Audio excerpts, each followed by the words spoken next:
Negocie como um mestre o seu salário lá nos Estados Unidos. Eu sei que você está aqui porque você quer trabalhar com arquitetura e design de interiores remotamente do Brasil para os Estados Unidos e que negociar é um grande tabu no Brasil. A gente não sabe falar sobre dinheiro, a gente cresce, se forma, estuda e ninguém ensina a gente como negociar de fato o nosso salário. O que acontece? A gente morre de medo de negociar, de pedir aumento para o nosso chefe. É ou não é verdade? Prazer, eu me chamo Juliana Pupin e hoje nós vamos conversar sobre tudo de negociação, as principais armas de negociação, para que você, a partir de hoje, em vez de pedir $20 por hora, você vai pedir 30, 35, $50 por hora. Eu tenho certeza que vai mudar uma chave muito grande na sua cabeça. Mas para isso eu quero que você curta esse vídeo, eu quero que você também comenta se você teve algum insight, alguma coisa que você gostou aqui nesse vídeo, das várias armas que eu vou te apresentar aqui hoje. E quero também que você me siga no meu canal, porque eu tenho certeza que muita gente que me assiste aqui ainda não me segue. Eu não tô nem acreditando nisso. Tudo que eu te ensino aqui, você ainda não me segue. Não tô acreditando. E me segue também lá no meu Instagram, porque lá eu ensino tudo de arquitetura. Também falo muito do dia a dia. A gente conversa, abre o caixinho de perguntas e a gente troca ideias lá ao vivo. Combinado? Primeiro, eu não consigo nem começar a falar com você sobre as armas da negociação sem primeiro entender por que a gente foge tanto desse assunto? Por que é tão chato falar sobre dinheiro? Por que é tão difícil a gente pedir um aumento? Por que é difícil na hora da entrevista quando alguém pergunta quanto você quer receber? Quanto que você acha que merece receber? Aí a gente treme nas bases, não é verdade? Eu, quando comecei a trabalhar para os Estados Unidos, eu já comecei ganhando bem. Mas depois de um ano, eu senti que eu podia ganhar mais. Eu já tinha aprendido muito, eu já tinha crescido dentro da empresa. E o que aconteceu? Eu fiquei mais de um mês tentando, ensaiando. Escrevi uma carta enorme de discurso para o meu chefe para pedir aumento. E ficava nervosa, eu ficava ansiosa. Eu acordava e falava, é hoje. Vou falar com ele hoje. Aí começava o dia, entrava em reunião, fazia isso, fazia aquilo, passava, chegava no final do dia e nada. Ai, respirava fundo, aquele nervoso. Quando ele entrava na reunião, eu pensava, é agora. Aí eu nunca tinha oportunidade de falar com ele sozinho. Eu falava, não, depois eu chamo ele. Por que a gente foge tanto? Tanto? Não é verdade? Não, e detalhe, assim, ó, só para você entender, depois que eu pedi aumento, que eu tive a oportunidade de conversar com ele, expliquei tudo, falei toda a minha carta, meu discurso, explicando para ele os benefícios, tudo que eu já tinha feito pela empresa. Sabe o que ele falou? Ok. Fala com a fulana do financeiro que ela vai te dar esse aumento. Gente, eu nem acreditei. Eu demorei mais de um mês para pedir esse aumento. Fiquei tão nervosa à toa. Por quê? Porque ele sabia que eu estava fazendo. Ele sabia que tudo aquilo era verdade, que eu merecia aquele aumento. Só que o que acontece com a gente? Por que a gente evita tanto? Por que a gente foge de falar sobre dinheiro? Por que a gente foge de conversar sobre negociação? Porque a gente vê a negociação como um conflito. Como se a gente tivesse que argumentar contra a pessoa, porque na nossa cabeça, o nosso chefe ou o cliente, não é verdade? Quando a gente vai fazer um orçamento para o nosso cliente, quantas vezes você já fez um orçamento de arquitetura de projeto já achando caro, você mesmo já achava caro na hora de fazer o orçamento. E aí, na hora de apresentar, você já apresenta gaguejando, morrendo de medo. Por quê? Porque na sua cabeça você já achou caro. A mesma coisa quando a gente vai conversar com o nosso cliente, com o nosso chefe. A gente morre de medo de pedir aumento. Por quê? Porque a gente não quer esse conflito. A gente acha que, no final das contas, a outra pessoa, ela quer economizar. É isso que a gente pensa. Só que esse é um pensamento de primeiro nível. E hoje eu vou ensinar você como pensar no segundo nível, um nível avançado de negociador, que não se fala por aí. Isso é uma coisa que a gente estuda muito, a gente precisa estudar para aprender, não vem naturalmente. E esse segundo nível de negociação é quando você entende como a outra pessoa de fato pode se beneficiar do seu trabalho, daquilo que você está oferecendo. E que não necessariamente vai ser economia. Não necessariamente ele quer pagar o mais barato. Percebe? Se você oferecer algo que para ele vale a mais. E para ele vai pagar morrendo de rir. Por quê? Porque ele quer aquilo. Você conseguiu enxergar o que ele quer no final das contas. Porque é meio que um desejo oculto. Então a gente foge disso. A gente foge dessa negociação também um pouco porque a gente não quer ser rejeitado. A gente não quer ouvir um não. A gente não quer ter uma negativa do outro lado, não é verdade? A gente não quer que a outra pessoa meio que fala, não, desmereça o nosso trabalho, ou fala, não, isso já está muito caro, você já me custa muito caro. Porque é isso que a gente ouve no Brasil. Não é verdade? Quando a gente pede aumento, a gente não tem aumento. A gente tem ali, quando o chefe quer, ele dá aumento, mas ele nunca vem de forma espontânea. Não existe no Brasil, em escritórios de arquitetura principalmente, exceto os escritórios que são maiores, e mesmo assim é muito difícil crescer dentro desses escritórios, não existe um plano de carreira, ou seja, você não entra sabendo assim, ó, você se formou, agora você entrou, você é júnior. Depois de X anos você vai ser sênior ou pleno, enfim. Você não tem esse plano de carreira, ou seja, você entra sem ter a menor ideia se um dia você vai ganhar mais do que aquilo. Você entra pensando no momento imediato.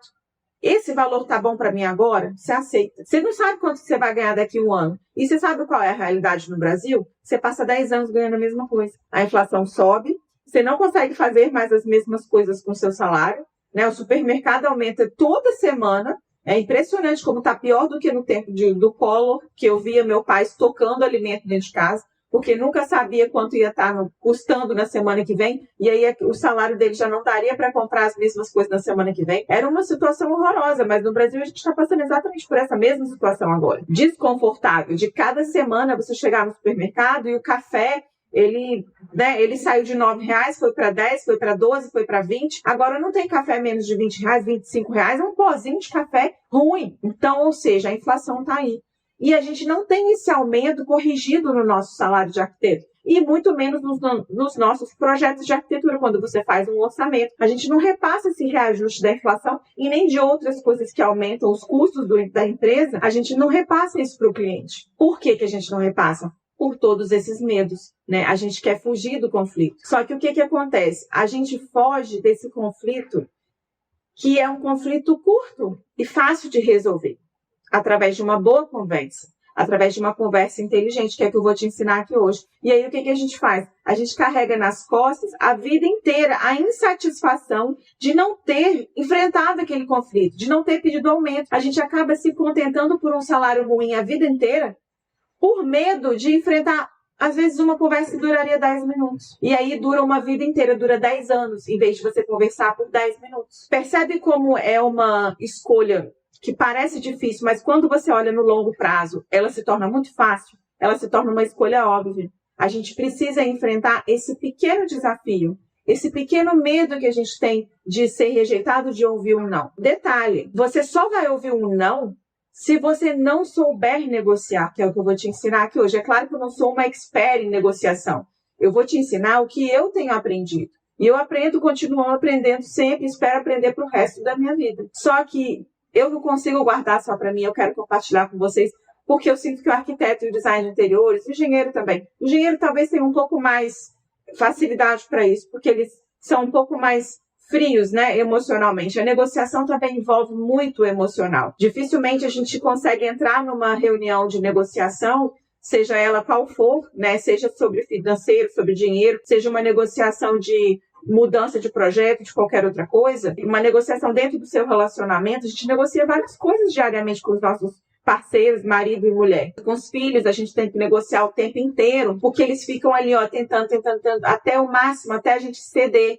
Ou seja, a gente tem que se preparar, porque negociação envolve todos os âmbitos da nossa vida. Se a gente não tira esse lado emocional da negociação, a gente sempre vai ceder para um lado que não é o que a gente está feliz. A gente nem sempre vai ficar feliz com aquela decisão, mas a gente cede para evitar aquele conflito, ou para que aquela negociação acabe logo, para que a criança pare de te encher o saco, para que o seu chefe não fique depois te cobrando e te enchendo o saco, falando, você pediu aumento, agora não te jogue na cara. A gente não quer isso. Só que para isso, você tem que ser muito inteligente e usar técnicas. Existem técnicas e armas de negociação. Inclusive, eu tenho um livro para recomendar para você, que depois dessa aula aqui, eu tenho certeza que você vai comprar e você vai destroçar esse livro. Negocie como se sua vida dependesse disso. Eu acredito que o nome seja esse, eu vou colocar aqui a imagem do livro para você. Esse livro ele é fundamental porque ele mostra exatamente esses pontos cruciais, que são pedras angulares de uma negociação que fazem toda a diferença para você sair, para você ter um resultado do jeito que você quer. Primeiro de tudo, eu vou te dar aqui 5 pontos hoje, tá? Primeiro deles, perde quem fala primeiro.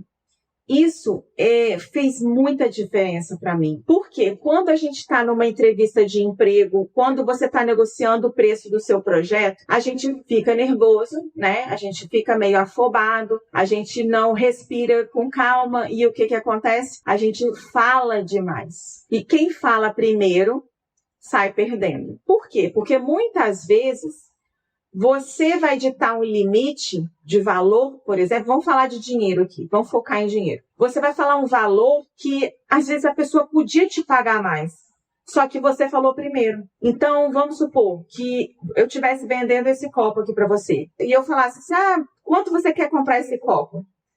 Eu venderia esse copo por R$5, mas talvez você olhe esse copo e você falaria 10.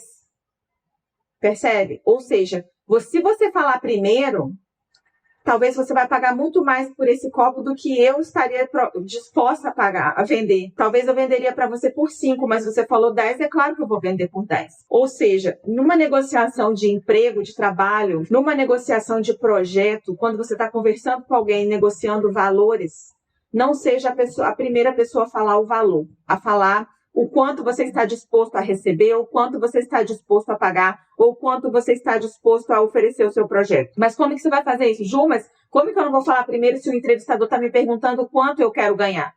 Você tem que tirar dele primeiro quanto ele está disposto a pagar. Se na vaga de emprego lá, que está a descrição da vaga de tudo que eles precisam, se não tem a descrição, um gap entre valores, um range, né, que eles falam. Por exemplo, a empresa está disposta a pagar entre 20 e 40 dólares por hora, por exemplo. Se não tem isso escrito ali, ele vai ter que te falar. E como é que ele vai te falar? Você vai jogar para ele esse tipo de informação para você colher antes mesmo dele te perguntar. Por quê? Porque se ele te perguntar, você vai ter que responder. Ele jogou a carta primeiro. E não é que é um blefe, mas é porque você tem que tirar a informação antes mesmo dele te pedir. Porque quando ele te perguntar, você já sabe o que a empresa está disposta a pagar. E como é que você vai fazer isso? Você vai sondar o que a empresa já tem de estrutura, como quantos funcionários tem a empresa, quantos anos tem esses funcionários lá, o quão eles são experientes. Por quê? O maior erro de uma pessoa que entra para uma entrevista, principalmente nos Estados Unidos, é não entender que uma entrevista é uma negociação. E negociação é sobre troca. Não é só você que está ganhando, não é por favor me contrate. É uma troca. Quando você troca, todo mundo ganha. Ou seja, a empresa que está te contratando, ela também está ganhando. O que ela está ganhando te contratando? Você tem que saber. Então, essa negociação é sobre os valores que você vai agregar para a empresa. O que a empresa vai ganhar com o seu trabalho te contratando? E não é o valor financeiro. Quando você percebe que você é muito importante para aquela empresa, vamos supor, como é que você vai fazer? Vamos supor que você seja uma pessoa que vai ser contratada para fazer projeto de interior design, de design de interiores. Você sabe fazer SketchUp, você sabe fazer aquelas vistas isométricas, você sabe fazer 3D, renderizar no Lumion, você sabe um monte de coisa, certo? Você, antes de falar o preço, antes de chegar nesse ponto, você vai sondar quem tem na equipe, quem são as pessoas, quem forma a equipe. Então, você vai perguntar, por exemplo, se eles já têm, como é que funciona a equipe de vocês? Como é que funciona o workflow? Você tem uma pessoa específica para fazer 3D? Você tem uma pessoa específica para fazer projeto de prefeitura? Você tem que saber quem ele já tem, para você saber quais são as suas armas. Se ele não tem, por exemplo, uma pessoa que faz 3D dentro da empresa, você tem o seu valor passou de 20 para 40 dólares na mesma hora, mesmo que ele não esteja te contratando para fazer 3D. Por quê? Porque você que me segue, você que é meu aluno, você já sabe que 3D vale muito nos Estados Unidos. Ou seja, se você está sendo contratado para uma outra função, mas você também faz o 3D, você tem um plus enorme. Você não pode custar o mesmo que uma pessoa que só faz a planta baixa, os cortes e as elevações. Você também faz o render. Ou seja, ele está contratando duas pessoas em um. E você percebeu isso antes dele te perguntar o seu valor, de quanto você quer ganhar. Quando ele te perguntar isso, você já sabe que você vale muito. Ou seja, tem que tirar essas informações da empresa e não seja o primeiro a falar. Você tem que ser inteligente a ponto de colher essas informações antes, mas respire e deixe a outra pessoa falar. E aí entra o segundo ponto importante: ter clareza de até onde você pode chegar, de quais são os seus limites nessa negociação, tanto de trabalho, por exemplo, pode ser que nessa entrevista de emprego eles te peçam funções muito mais do que você pode oferecer. Até onde você vai falar que você sabe fazer, mas você não sabe? E aí você vai ter que se matar depois. Não prometo que você não sabe, né, que você não pode entregar agora. Até onde você vai virar à noite se esforçando para aquilo, para aprender uma função extra porque eles te pediram. E muitas vezes, 99% das vezes, na descrição de uma vaga de emprego nos Estados Unidos, eles vão te pedir 1 milhão de coisas. A empresa sabe que não existe um candidato perfeito para aquela vaga, que vai saber absolutamente tudo. Existe ali as prioridades dentro da empresa que você não sabe, que você vai perguntar, que você vai investigar. Não é literalmente perguntar assim, qual é a sua prioridade, não é isso. Mas você tem que tirar essas informações da empresa do que é de fato importante para eles, dentro de todos aqueles requisitos, e aonde você se encaixa naquilo. E até na hora de falar de valores, você também não necessariamente vai aceitar o valor mínimo, se você sabe do seu valor. Por quê? Te falo isso por experiência própria dos meus alunos. Todo dia entra alguém na comunidade, os alunos conseguem emprego. E aí, qual é o valor mínimo? As pessoas querem saber isso. Quanto é o mínimo que um arquiteto, um designer de interiores, um projetista ganha remotamente do Brasil para os Estados Unidos? $20 por hora? Ok. Se você ganhar $20 por hora, você já vai ganhar aí mais ou menos R$18 mil por mês. Tá bom para você? Talvez já esteja bom para você. Mas talvez a empresa ela esteja disposta a pagar de $20 a $40 por hora. E qual vai ser a diferença? Quem vai ganhar 20 e quem vai ganhar 40? Quem soubesse impor na negociação. A diferença é essa. Às vezes eles perguntam sobre a sua experiência, sobre os anos de experiência, mas não necessariamente os anos de experiência ele vai te dar confiança. Tem gente que tem 10, 15 anos de experiência e até hoje não confia na própria competência. E aí, o que essa pessoa vai fazer? Vai jogar lá embaixo. Ela vai pedir $20 por hora porque ela tem medo. Ela não confia no taco dela. Mas confie no seu taco. Confie em você. É uma troca. A empresa precisa de você tanto quanto você precisa dela. É uma troca. Ou seja, não se coloque nessa posição de, por favor, me contrate. Eu estou precisando de trabalho. Não. Você precisa do meu trabalho. E eu estou aqui para te oferecer um serviço de muita qualidade. Eu quero 40. E aí, tem muitos alunos, a maioria pede os 20. Porque ele já fica feliz ali ganhando R$18 mil. Já é muito mais do que ele ganharia no Brasil. Mas tem outros, como a Tati Felizola, por exemplo, que ela já chegou pedindo 35. E ela falou, eu não aceito menos do que 35, porque ela sabe que o trabalho dela é altamente qualificado. Mas também ela tem confiança no taco dela. Então, tenha clareza de até onde você pode chegar. E nesse caso da Tati, ela negociou. E ela chegou nos $35, mas ela não pediu 35, ela pediu 40. Ela sabia que ela podia chegar até os 35, ou até 30 talvez, mas ela chegou ali. Quando chegou no 35, eles aceitaram. E se ela tivesse pedido 20? Se ela tivesse falado correndo que ela queria 20? Eles também teriam aceitado. Ou seja, ela teria perdido muito dinheiro. Em vez de ganhar R$30 mil por mês, ela ganharia R$18 mil por mês. E ela assinou um contrato de 2 anos.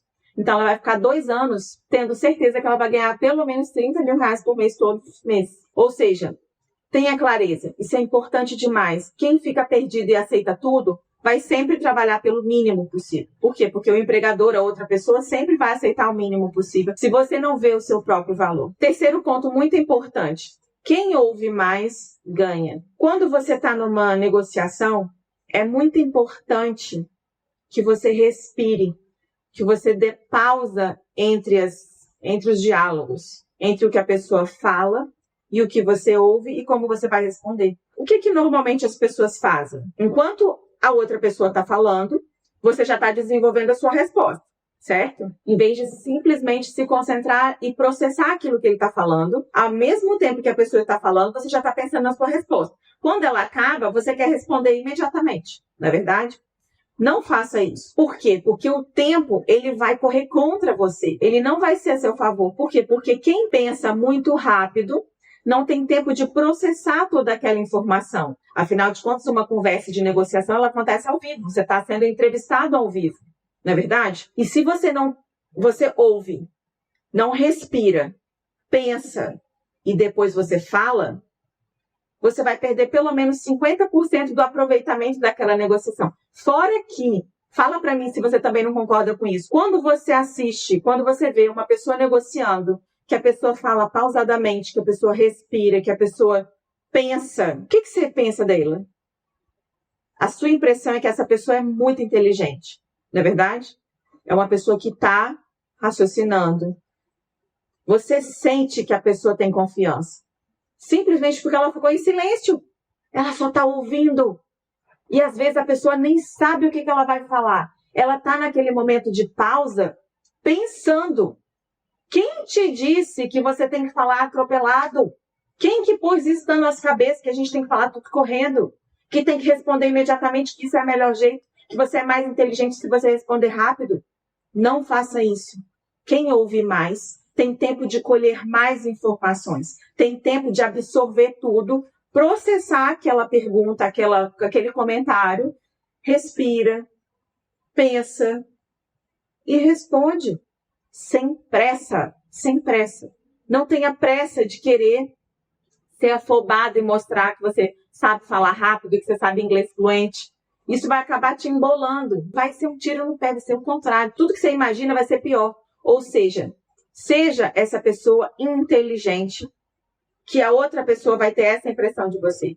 Passe essa impressão propositalmente, intencionalmente. Fique em silêncio. Ouça muito mais do que você vai falar. Porque aí, quando você ouve, você processa, você fala exatamente o que a pessoa quer ouvir. Você teve tempo de pensar.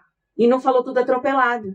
Percebe? Quarto ponto importante. Todo mundo tem um interesse por trás de uma negociação, não é verdade? Todo mundo quer ganhar alguma coisa. Nem sempre esse interesse é óbvio. Nem sempre o interesse é pagar menos. Eu já tive essa oportunidade de contratar pessoas para minha equipe e que eu estava disposta a pagar muito bem para aquela pessoa, porque eu queria uma pessoa muito experiente. Quando eu converso com essa pessoa, eu já converso sabendo, né? Eu já analisei o currículo, o portfólio, eu sei o que ela tem para me entregar, eu sei do potencial dela. E muitas vezes eu faço questão de pagar bem, porque eu quero o melhor daquela pessoa. Se eu pagar pouco para aquela pessoa, ela não vai estar feliz no trabalho dela. Consequentemente, ela não vai me entregar o melhor que ela poderia. Porque ao longo do tempo, aquela pessoa vai se sentir insatisfeita. Ela vai sentir que ela está dando o melhor de si e ela não é reconhecida.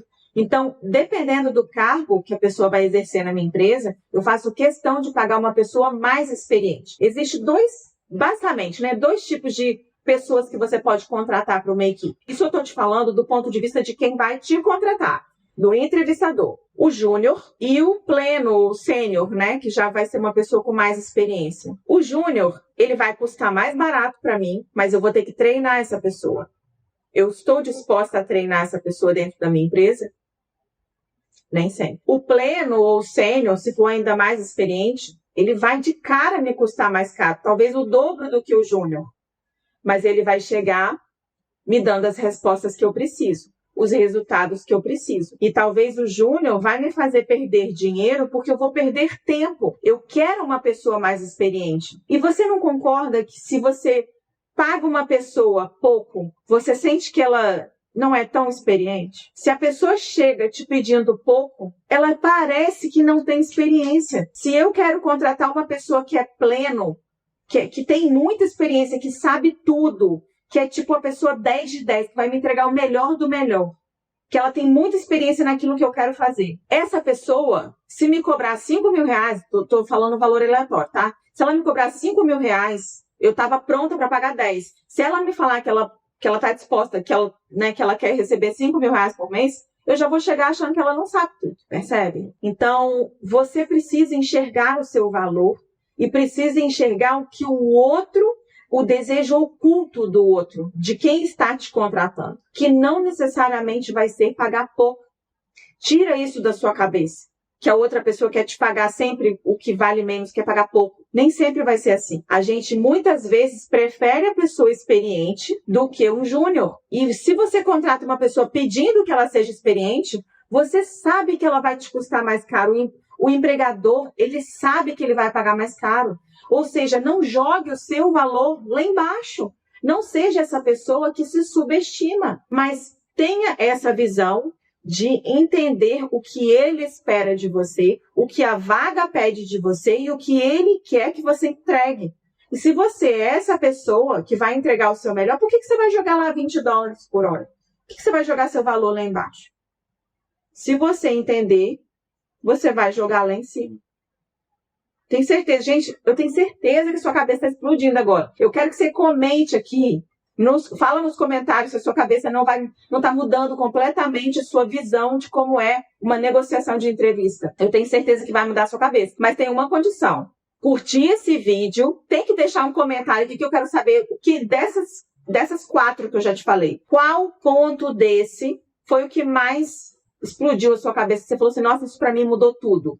Comenta aqui qual ponto que foi diferencial para você, que de agora em diante você não vai aceitar menos do que isso, porque você vai usar essa arma na sua negociação de entrevista lá nos Estados Unidos. Fala para mim. E se você quer se preparar mais do que isso, gente, vocês estão vendo essa aula de negociação? Imagina o que não tem dentro do programa Seja Arquiteto na América, né? Lá dentro eu te ensino não só negociação, estratégias para chegar nessas empresas, para negociar, como também toda a parte técnica de projeto, para você chegar treinado. Por quê? Porque nem toda empresa, aliás, nem 1% das empresas tem disposição de te treinar. As empresas americanas, elas contratam uma pessoa que já tem experiência. Você tem que adquirir essa experiência antes. Como é que você vai adquirir essa experiência antes? Para você chegar sabendo? Treinando. Treinando como? Dentro do programa Seja Arquiteto na América. Você vai reproduzir um projeto, vários projetos, montar o seu portfólio no padrão americano. Não é no padrão brasileiro. O padrão brasileiro não tem nada a ver com os Estados Unidos. Ou seja, se você está pronto para ganhar dinheiro de verdade, que você está vendo que tem muita gente ganhando dinheiro. Se você não me segue ainda no Instagram, você vai lá, assiste as lives que estão lá, para você ficar assim, ó, de queixo caído. Porque é isso que as pessoas estão conseguindo. Resultado muito rápido. A Isabela, por exemplo, eu fiz uma live com ela semana passada, gente, surreal. Sabe o que ela fez? Simplesmente ela tomou uma decisão, em 2 dias ela estava contratada. Só isso. Só te digo isso. 2 dias.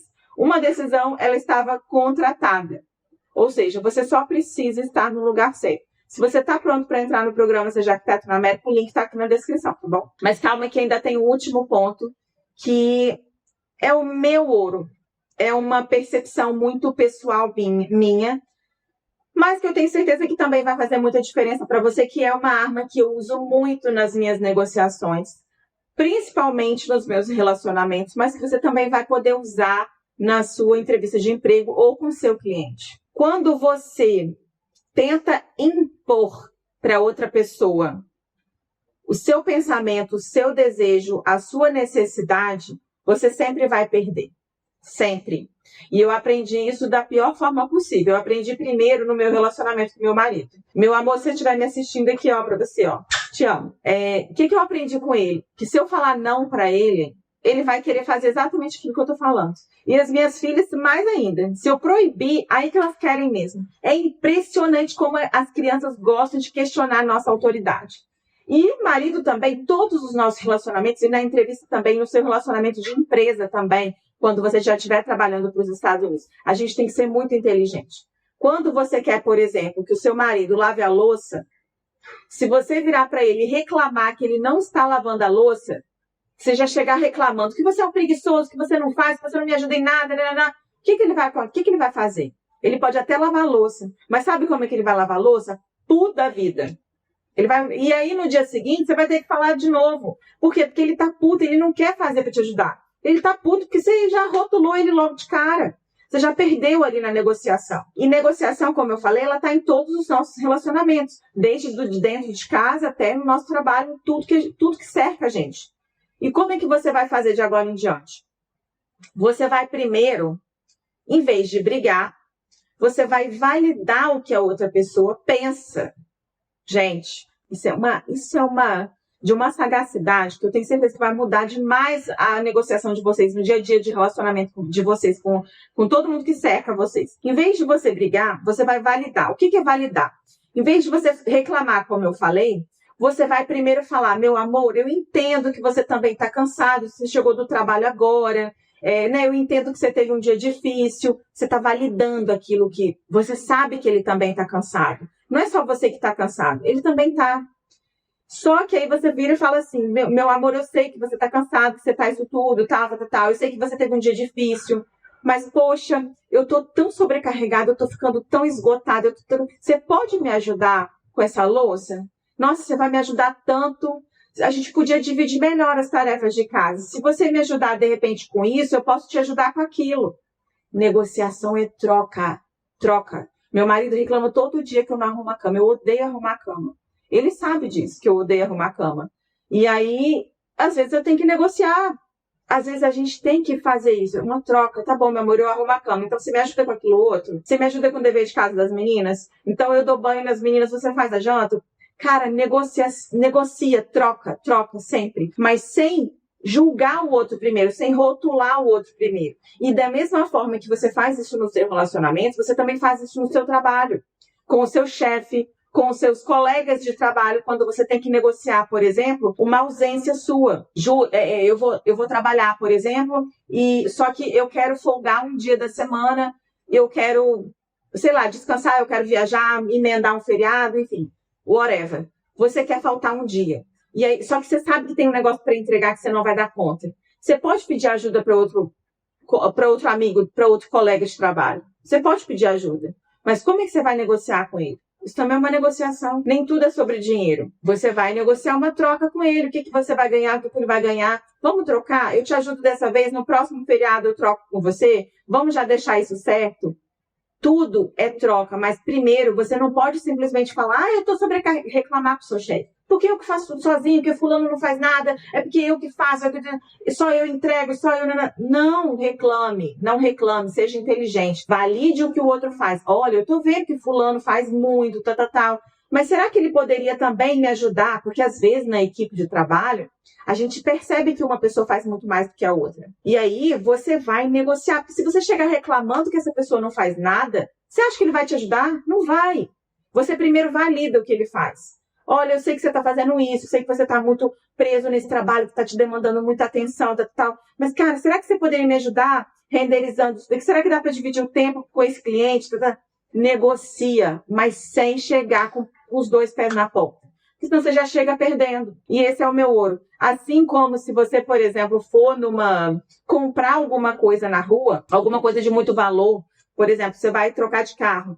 Como é que o vendedor vai ficar em cima de você, no seu pé?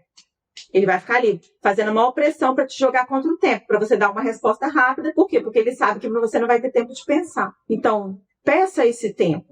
Seja inteligente. Por mais que você tenha dinheiro, ou até mesmo, use isso a seu favor. Como é que, quando a pessoa te joga contra o tempo, usando esse tempo que você tem que dar uma resposta rápida, você vira e fala, e isso não é problema nenhum, tá? Isso não é nenhum pecado capital.